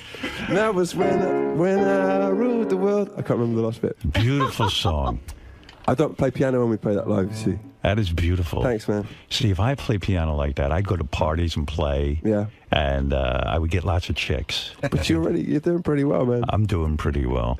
But you have to go in and talk. Listen, that's how you met your wife. You were playing in concert, right? And she saw you, and she was blown out. I mean, what woman wouldn't swoon? It's a fabulous thing. Okay. This piano playing. If you could do it like you. Well, how did that work? Because I really don't know the love story. Legend. The legend is that Gwyneth was a fan, and she saw you. And listen, she probably went berserk that night, and the two of you got it on, and that was history. Is it hard to keep a marriage going when you're a rock star? You're on the road. How many days a week? How many days out of the year are you on the road? It depends which year, but maybe up to 200, maybe. But when you're on the road 200, it's hard to be a father. It's hard. I mean, your career takes up a tremendous amount of time, and your band is also a family. Right. Like, you've got to satisfy that family. Yeah. You've got to satisfy your life with your wife and your kids. How the fuck are you balancing all of this? Seriously, I mean, how do you balance that? Well, I don't necessarily know if we do. You don't? We just try week to week. And do you have any rules about how often you two should see each other? Because she works, you work. Yeah, and it's about kids as well. So right. So there's no rules, but you just gotta. But you know, I mean, some people say we don't want to be apart for too long. What is that too long? Like, do you have the 2-week thing where you never go longer than 2 weeks without seeing each other? We don't have any rules written down or anything. Yeah. Right, but it's hard. How long have you been apart? 6 years. But doesn't that keep it hot? Doesn't that keep it hot, Chris? Very smoking. I mean, it really does. No, seriously, I would think it's different. I know even with my career and coming up as a radio guy. Yes. I was consumed with career. Yes. I felt there's only one way I'm going to make it. I've got to put everything I've got into this career. And the career becomes your obsession. Your mistress. And I know, but seriously, but a musician, 200 dates a year. Well, that's not necessarily always every year.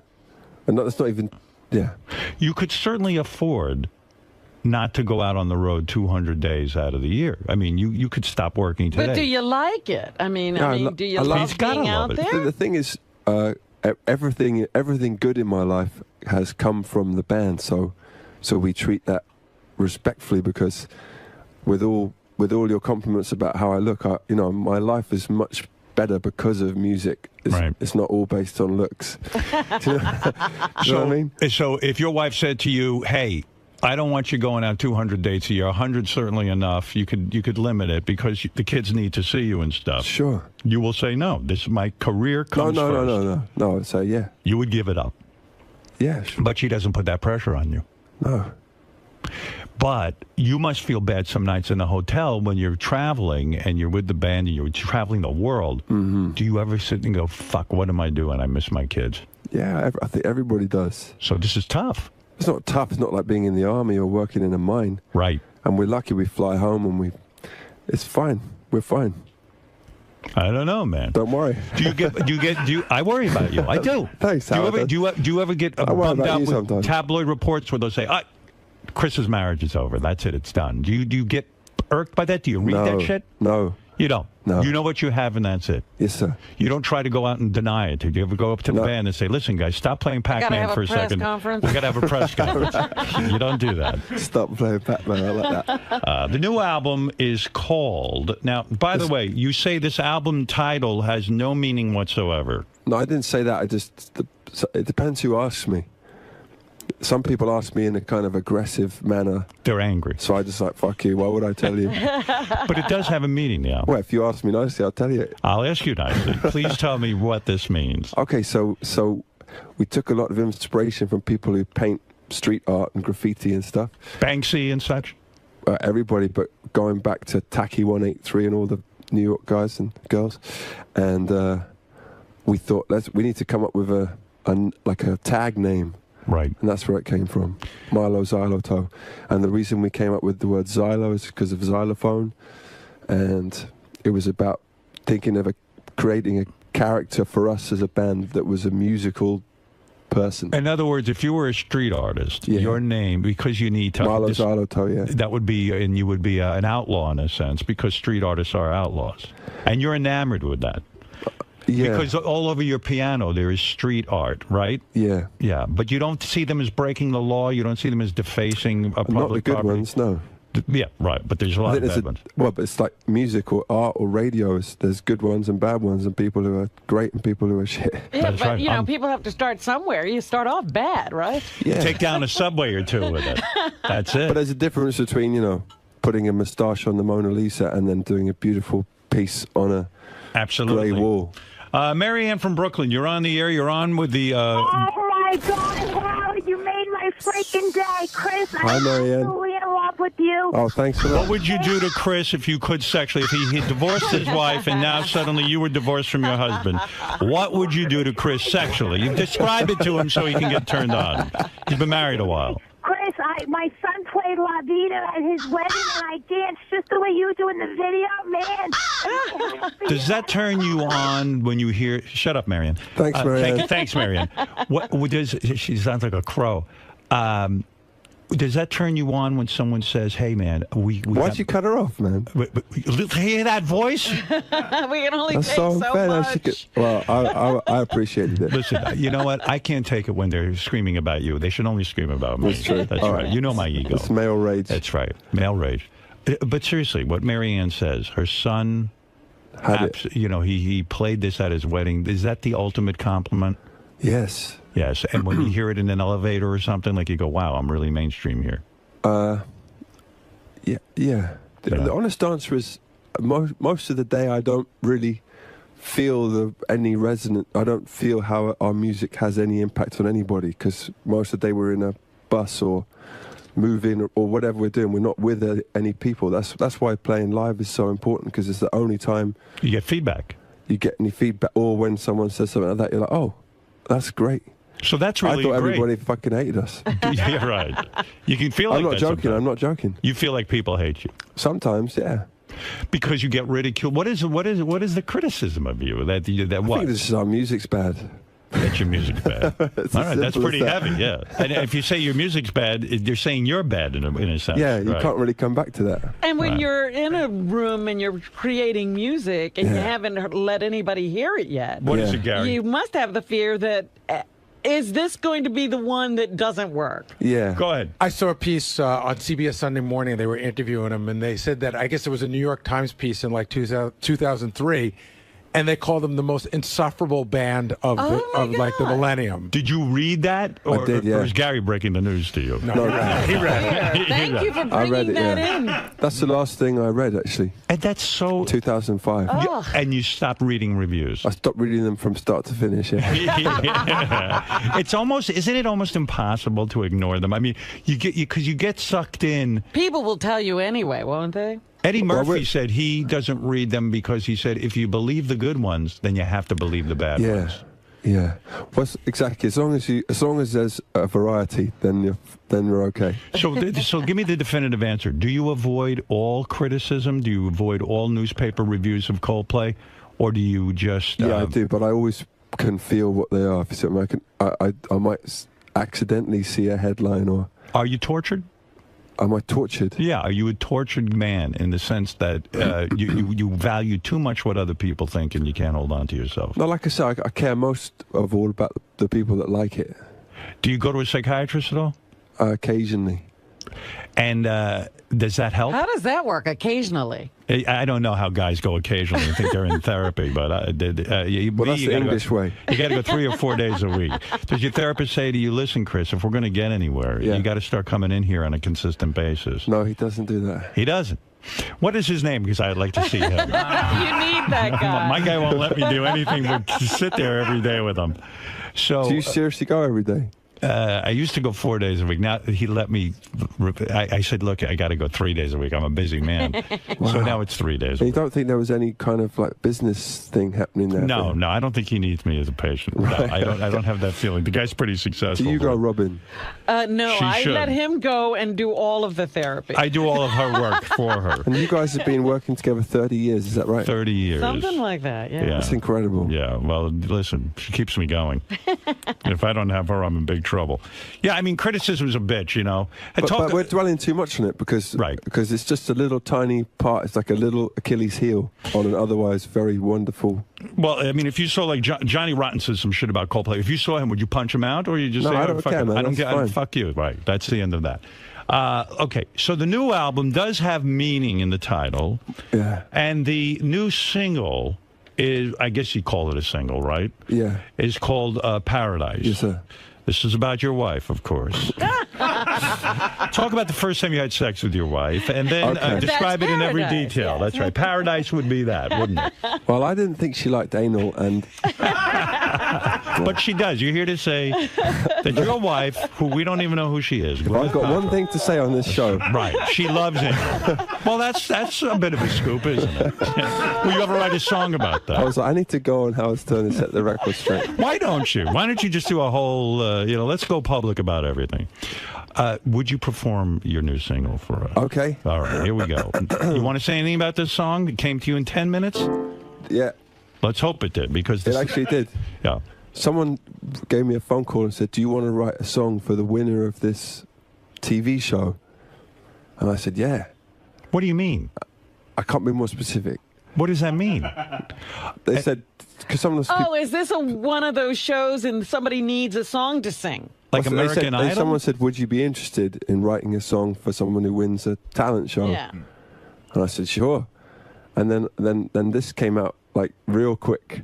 But then when I finished it, I was like, oh, I like that too much. You can't give it away. So this, okay, wait, because I'm a little thick.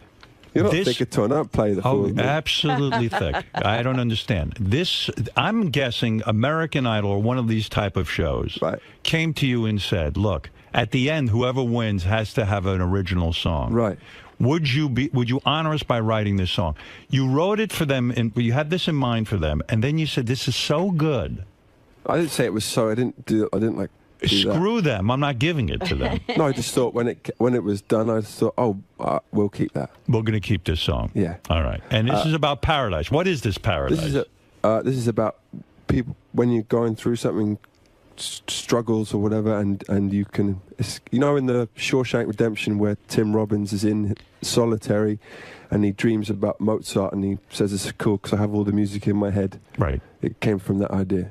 So what's in your head? That's paradise. In other words, they can't take that from you. Just all the things you can hold on to. Yeah. Sounds like it's about your wife. Something weird just happened in my ear. What happened? I don't know. Oh my God. All right. You want me to play it? Sure. I'll just play like a little bit. Come on, give us a little of paradise.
Very nice. Beautiful. Sorry, I'm sorry. 10-minute job, Stop huh? it, yeah.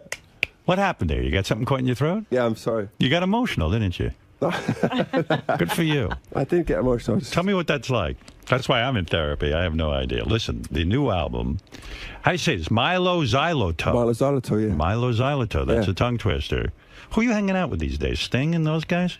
I don't know where you got that from. Who are your buddies? Get out of here. My buddies are the same. Who's your best friend?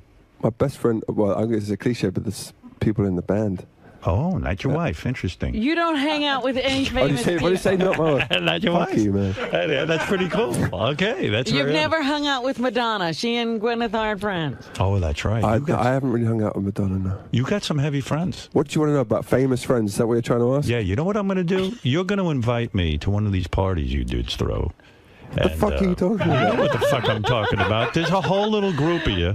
I wish I was me, because you have a really... You, Beyonce, and Jay-Z. Listen, Well, that is my friend. Jay-Z? Yeah, okay, all right. Yeah. Jay-Z's your Finally, I friend? hit Yeah, he's my friend. So why the fuck don't you invite me to some little party when you have a little didn't know you a little yet. get-together with I didn't know you were...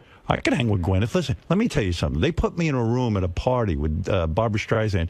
We entered it up for like 2 hours. You did what for it? Well, now? We talked it up for 2 hours. You entered it up. You said- Yentered it up. You don't know Italian? All right, so listen. What are you saying? Gwyneth won't let you meet Madonna? I mean, what is her? Is she keeping her under wraps? What is she, embarrassed? Wait. I'm hang so out- lost. There's about 8 questions. You have a lot of high-level type friends, right? You know, I have big a lot of showbiz. all kinds of friends, but you don't want to know about the low-level type. No. I'm not interested in them. I got enough of those. Okay. All right. I want to get to one of these parties you have. Well, okay, when do we have them? You tell me. I'm not privy to all this. Every Wednesday at 4. It's right. So invite me to one of them. I'll behave. I know how to do it. You know what I mean? I know how to play like I don't give a shit that Gwen is sitting over there. Don't worry. I know how to play her game, your game, everyone's game. All right. Play I'm the a game. smart guy. Play the How game. to play the game. Write a song about how to play the game. Okay. Go ahead. Play the game. That's good. When you're with famous people, act the same. Right. Don't let them know that you think they're special. Something like that. That's very good. I like that. All right, Keep just going. Play the You game. can play some more of that. No. Listen, you're a delightful guy. You're a talented guy. I'm being nice to you, though. Are you a prick sometimes? Can Yes, you be mean? very much. Are you a mean to the band? Most afternoons. No, not mean, but they can get frustrated. I think most singers drive bands a bit crazy. Actually, I hear good things about you. Like you donate 10% of your income to charity. Is that true? Yeah, that's true, yeah. Yeah, that's nice. What are the charities you But believe? we don't donate the other 90, so That's true. It's how you want to look at it. Do you ever beat your band? Do you ever hit them? Beat in what sense? like with your fists? You punch them or hit them? No. Are you paranoid about your hands because you play guitar and you play piano? Are you worried about them a lot? It's funny you say that. I felt like when they're supposed to be taken, they will be. What do you mean? I mean, as in, I thought I should... Do I worry about my fingers, or do I just feel like when one goes, it goes? Did there become a time where you said to yourself consciously that, like, oh, man, I'm worrying about my hands too much. I constantly am worried about them. And then you came up with that philosophy, if they go, they go? I mean, I have a little OCD. I know you do too, right? Yeah. So... I saw you rubbing some lotion on your hands. Was that because No, you that were was... afraid I was going to put that in my throat, but then I thought you would ask about it. I see. So you rethought it. But then that's why I couldn't sing the last song. I'm watching everything you're doing. I know. That's right. I see what's happening. Like an eagle. You suffer from OCD? Yes. You're worried about germs? No, not so much germs, just kind of... Getting sick. Numbers and stuff like that. You have rituals and numbers. Yeah, but I've got better with it. Yeah. Yeah. And so, but a lot of that has to do with fears about illness and things like that. Are you protective of your throat? Are Thanks, you constantly worried about being sick because you have to sing at night? I mean, it's got No more than anybody else is. Really? You have a healthy No one wants to go on stage in Pittsburgh and not be able to sing. Do you know what I mean? That's right. You need your voice, but... Nobody wants to go on stage in Pittsburgh. Period. Come on. Where's your favorite place to perform? I like anywhere there's people. You don't care? Nah, if someone wants to be there, I'm happy to play. Now, when you decided Have you been down to Occupy Wall Street?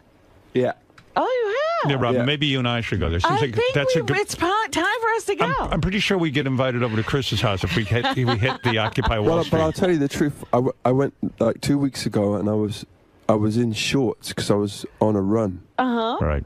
And I was like, I don't know if they want people like me here, especially wearing shorts. So I didn't stay in it very long. What do you mean? I just felt like I didn't know if I would be perceived as like a rich person who shouldn't be there. Right. Right. And then I got confused. So I had a sort of debate with myself and left. Did people recognize you when you went down there? Or they didn't? Nobody cared you were there. It was a completely hypothetical argument. Yeah. You're having an argument and no one even cared. I was like... listen, what do you... who knows? I had my hood on, so... What is that shit you just put on the back of your throat? I saw you do it. What is that? It's just this strange oil stuff. Why? Because it's going to keep you from what? Getting sick, or do you have a sore throat? It stops me from saying anything stupid. you take your finger and you jam it down your throat and you touch the back of your throat. Yeah, put some oil on like a car engine. It greases you up. Yeah. All right. Otherwise, I can't get those high notes like you just heard. Listen, man, we're having fun here, right? Yeah, I hope so. Remember that I'm fun. All right. Okay. Just keep that in the back of your mind.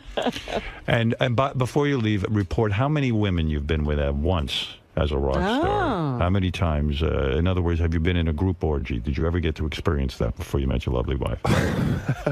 Or do you orgy with your wife? You gotta Did you and the band have the bus and do all that stuff? No, we don't. We've been real lucky we didn't spend much time on a bus. Is that right? Yeah. Look at us, we're getting blowjobs for you. Whatever the accent. That's an amazing impression. Thank you. Listen, which of the guys can you do that again? Hey, Governor, we're going to get a blowjob tonight. I can be in the band. Listen to me. You're a good man. I'm listening. And you're writing great music. Thank you so much. Fuck the critics. I don't know who these critics are. Yeah, I'm not saying we just talked about them for a minute. That's right. I want you to be clear that most of it is all good. You're doing great. Yeah. For not having any piano lessons, barely. You're doing fantastic. Thank you very much. Right. I'm proud of you. Maybe you should take some piano lessons now. Could you imagine if he took piano lessons, how good he'd be? Funny, I asked. We did a Steve Jobs when he died. We went and played at the Apple headquarters, and Nora Jones was playing, and I asked her to show me some new chords because she has incredible piano skills. What did she show you? Let me she see didn't show me yet. She hasn't shown you. She's going to show you. She's going to come over and teach you. She said they were a closely guarded secret. So she's not going to teach you. I don't know. She didn't tell me her rates. Were you friends with Steve Jobs? We met him a few times, and he was cool to us. Yeah. What a genius, huh? Yeah. You got an iPod? Yeah. Do you have an iPhone? Yep. You got a Mac computer? Yep. Is there anything you have that isn't Mac? No. Me too. I love it. Okay. I love that guy. I think he's fantastic. What did you do? You played his funeral? His memorial. His memorial. But you know what was interesting? I would have been great at that. I would love to play a memorial. What are you going to play? I would get up and say a few words. Before we really knew who he was, he came to see us play, and he was in the dressing room. And then Dave, our manager, explained, this is Steve. And we're like, oh, okay. We put two and two together. And so we asked him to tell us how he built his first computer. And that was really interesting. Oh, amazing, right? Because he actually knows how to take the bits and make something from nothing. Yeah. Pieces, yeah. Him and that Wozniak character did it in their parents' garage or something. That's what he said. And it was amazing. It's very rock star-ish, isn't it? Yeah. Yeah, very, very cool. Sorry to see him gone, man. Imagine what was in his head. I know. I hope he wrote a few things down before. I think he wrote a lot down. Is that what he told you? No, that's what I heard. What did you play at his... what did we play? Yeah. When you... Some of these same ones. Yeah. And a song called Every Teardrop is a Waterfall. Did you get the whole place crying? I don't know. I don't think so. That's fabulous. Was that your goal, or were you trying for something else? I never made anyone It's cry. a strange thing to play. One of your guys asked if we played weddings. Was that Jason, someone you're talking to? Yeah. But we never played a memorial before, and it was strange to think what's appropriate, what's not appropriate. But it was cool to do. Yeah, no, it's kind of a weird thing. Yeah. You wouldn't play if somebody offered you a couple of million to play a wedding. Would you do it? We'd consider it now. Like Gaddafi, or would you do a bar mitzvah? Would you play Gaddafi's wedding? Like I said, I think the way the music industry is going is that we're working musicians. So, someone wants us to play somewhere, then we'll consider it. Right. You say, hey, you got a bar mitzvah, you got the money. We're for hire, man. How much would it cost me to have Coldplay play a bar mitzvah? Seriously. $1 million. $1 million you're there. Yeah. I went over someone's house. They had Elton John playing in the living room. Right. And I think it was about $1 million or $2 million or something like that. Yeah. I told you, one of my friends was, on some big yacht, and there was this whole bandstand next door at another yacht. Yes. And he said, well, what was that? And they said, Beyonce was there last night. She just played the concert on a yacht. Yeah. Somebody's personal yacht. Yeah, I tell you. What's funny, though, is when you get a big thing, like when people talk about big money like that, it sounds a lot more than it eventually ends up. You know what I'm saying? Because you have to split it with the band, and you got a manager, and you pay tax, and you have all costs, and so. Yeah. But it's still amazing. Don't get me wrong. I mean, can you imagine $1 million just for showing up at some guy crazy. and you do a full concert and all that kind of thing? Yeah, but I don't think it's what we choose to do first and foremost. This is if we get desperate, basically. Right. You would do it though, right? That's it. Okay. In other words, wasn't there a point where rock stars would say, "No fucking way, I'm ever playing a I don't bar think there was mitzvah or ever a wedding"? point. No. Oh, I know some rock stars who won't do it. But those are the people that are like billionaires. Yeah, exactly. You're right. Did Gwyneth go with you to the Apple thing, to the Steve Jobs thing? No, sir. She should have gone. By the way, we've never talked about the names.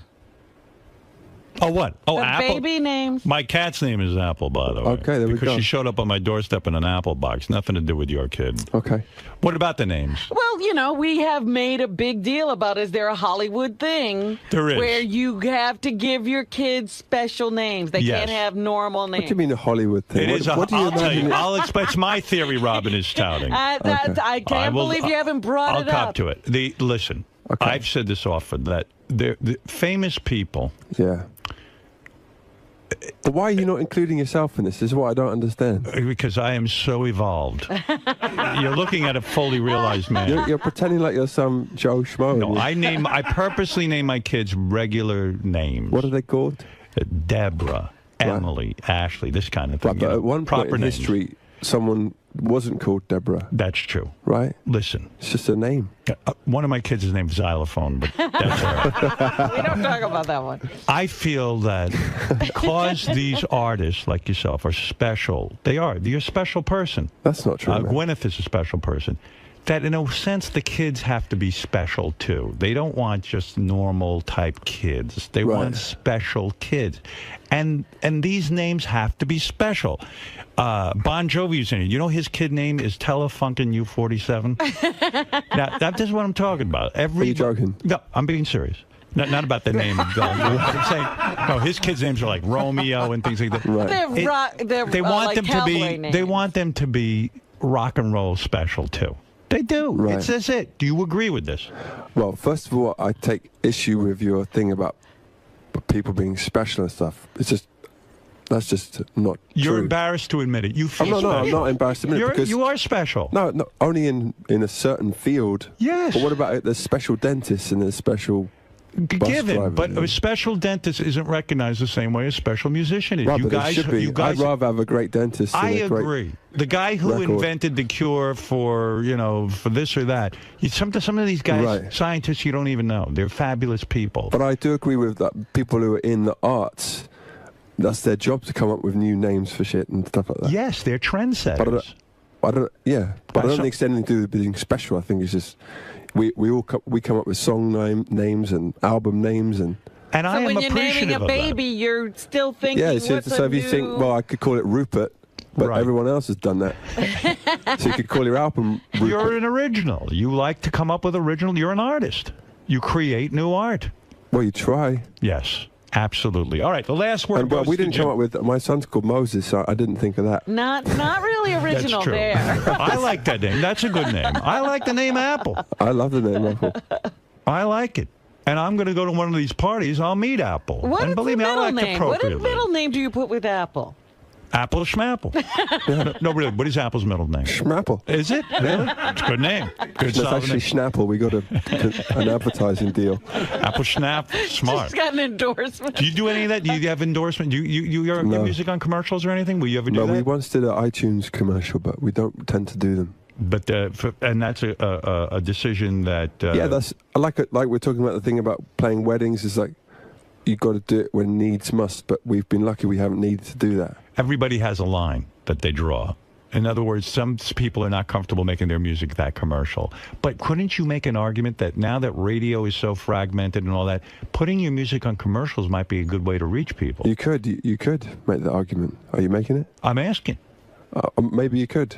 Let's argue. I don't think you choose to do that first and foremost as the primary way. It's not. Is that a group decision, or is that? Yeah, that's a drummer group- decision, actually. it's- really? Yeah, Our drummer makes those decisions. Oh, please. Will. I don't believe that for a I minute. swear on my life. I think you're making a joke. I'm not No making drummers make the decisions. I promise on my Yeah, life. The last drummer that made a decision was Dave Clark 5, and that was it. And everyone knows it. That's rock and roll history. And you better cop to that. Karen Carpenter didn't even make. Jim, what's the last word for Chris? Yeah, Chris, would you let Howard's beautiful wife Beth or any other woman go down on Gwyneth? Oh my God! That's an. Let me speak for you. That's course. That's. Oh, you would? Okay, all right. I thought it was inappropriate, but not. You would allow it. That's her decision.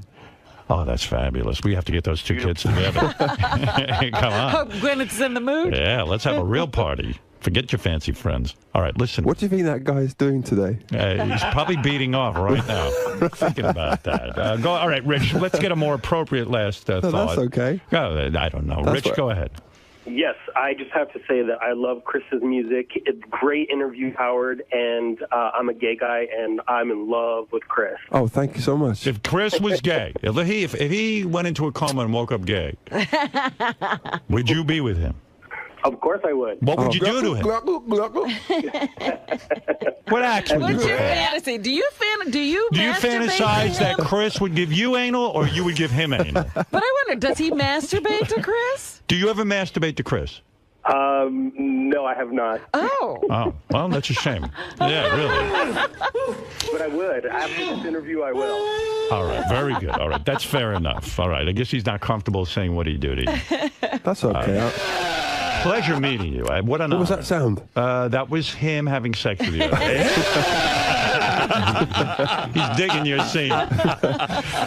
Listen, Chris, we could yenter it up all day. Thanks. I loved the entering, and I loved it. I loved having you here. Thank you for Thank you playing for having the me. music. It's very kind of you. Everyone go out and get the new album, of course. That goes without saying. Coldplay's new album, 𝗦𝗁𝗲𝗍, is in stores now. For more information, go to coldplay.com. And go see Coldplay in a town near you. Yeah. You guys are on the road, right? Well, not yet. We've got to think about that, but I'm sure we will be. I hope so. Hopefully, yeah. I mean, you're going to get bored sitting at home. Stay tuned for You're details. staring at the wall. Okay. Hey, How's it going, man? we were talking a long time then. Really? An hour and a half. Really? Yeah. Went by fast though. Yeah, you're a fabulous interview. Thank you. For real? Yeah. Oh, yeah. thanks so much, It man. was great. Right, great stuff. Thanks, Robert. Thank you so much. No, that was a lot of fun. Okay. No, I hope I you didn't know what to enjoyed expect. it. I was like, Uh-oh. okay. No, we're big fans. We love having you. Likewise. Yeah, no, this I was was great. researching you guys yesterday. It was interesting. Research it. What do you find on what us? comes up when you Google us? Oh, it's just interesting to know, like, you were in the Air Force, right? Yeah. I You got was, real stuff out there. Yeah, huh? you're a nurse. Yeah. I was a general. That probably didn't come We up. served together. I'm not comfortable talking. I'll be honest with you. Really? Yeah. My military, yeah, I killed a lot of people. Yeah, he doesn't like to talk You about can see I'm a warrior. Well, thanks, guys. Yeah, great. Yeah. Thank you for doing this. Oh, it's a really pleasure. wonderful. No, that was a real Great. Dave, our manager special. is such a big fan. He's been asking us. Well, thanks for allowing. Thanks for allowing us nonsense. He listens to us. That helps. Thanks. It was a great interview. Really a lot of fun. No, a lot of fun. We hope that we didn't force you down too many areas that you were I wish we uncomfortable had.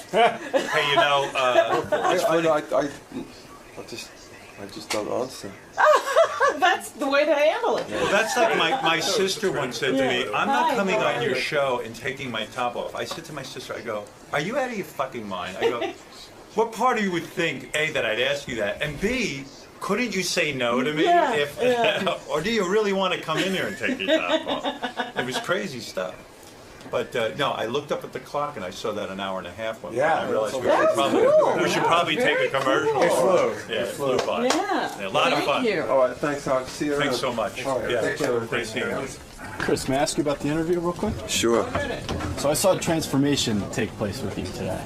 Right. Now, beforehand, a lot of nerves, a lot of trepidation. But yes. All of a sudden, it was like you were having this very comfortable conversation with Howard. What happened? I was still a bit nervous, though. Really? What's the question? Well, I mean, you gave it back. When did that transformation You told me not take to be place? nervous. I did. Yeah. No, but what about Howard made you so comfortable in there to the point where you were yentering it up? Well, they're very sweet. They're very good at their job, right? It's their job to make people like me forget that you're being interviewed. Absolutely. And just chat. How did today compare with some of the other interviews you've done over the years? It was 5th best ever. Who are the other top 4? I can't tell you that. All right, thanks. No, it was fun. Thank you so much. Good luck with your new album. album. All right, thanks a lot. See you later. Dude, by the way, Jason in that Coldplay interview was cackling the whole time. It is slightly distracting. Yeah, I don't wanna be a in dick, fact, there but were it's people like- on the phone saying they didn't like Jason laughing. I wasn't aware of it.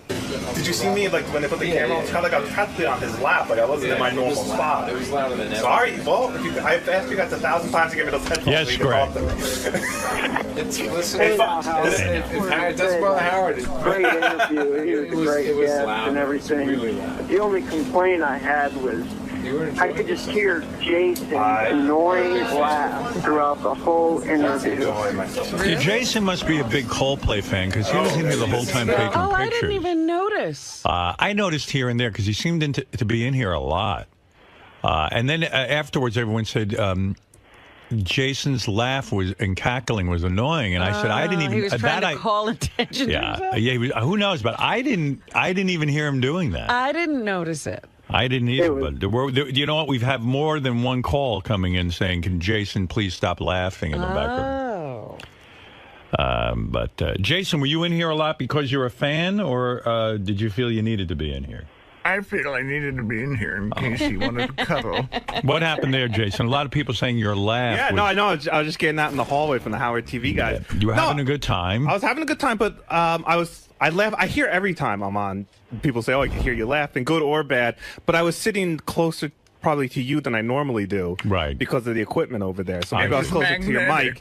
mic. But yeah, I'm sorry. I apologize. You if my- usually don't stay in the whole time with your No, camera. it's not true. Lady Gaga was in here the whole time. You were? Billy Joel, the big ones, you All know, right. because you know, if they're only going to play one song, then I'll come in when they're doing the one song. But like Lady Gaga and Billy, you know, they were all doing like medleys. So Right. Okay, all right. So your laugh evidently needs to be stifled, according to the audience. I apologize As a to anyone I offended. As a photographer, he never gets finished, I guess. That's right. If Yeah. they're playing more songs, he has more pictures. Well, no, there's another chord. I'm not going to miss that. If I wasn't think in here, he liked it. No, listen. He's I going to the guitar. I have to get that. I absolutely wanted to be in here for this interview, but yeah, I would. Jordan, you say Jason's laugh was annoying you too? Hello? Hello. Yes. Hey now. What do you have to add to this conversation? Hey, I'm a big fan. I love you. Love Chris Martin from Coldplay. He was a little standoffish, you know, but overall it was an amazing interview. But yeah, no, if he knows his laugh is messed up, then why would he come to do a musical performance? Never laugh. There is a theory running around that Jason was laughing extra hard because he loves Coldplay and he did want to be noticed somewhat. I don't think so. I could have figured out a lot of ways to get noticed besides laughing very loud. Right. I have a way of getting in people's faces. I'm not worried about getting You noticed. should know not to come in there if you have a fat ass laugh like that, you know? Well, then Howard should find another photographer. I don't know what to tell you. Right now, this is currently my having job. a good time. Yeah. Shut your ass up. Try to shut your ass up. I will try very hard to shut my ass up in the future. All right, very good. There he is, Jason. Did you enjoy meeting Chris Martin and listening to him? Did you learn anything new? Yeah, I didn't know. First of all, 'cause I got luckily through working here, I had an advanced copy of that 𝗦𝗫𝗄𝗿𝗍, and every interview they've been saying like, "Oh, it has no meaning and stupid," and so I found that story interesting. How they split the money was interesting. How he wrote some of his songs, like all that stuff was new. He doesn't talk this much in his other interviews. So he had you sensed that he was fun, and that's why you were giggling. You were having a good time. I think my laugh brought him out. Yeah, you think your laugh brought him out? I think it made him very. I was trying to loosen him up. Perhaps you're right, Jason. Your laugh made him feel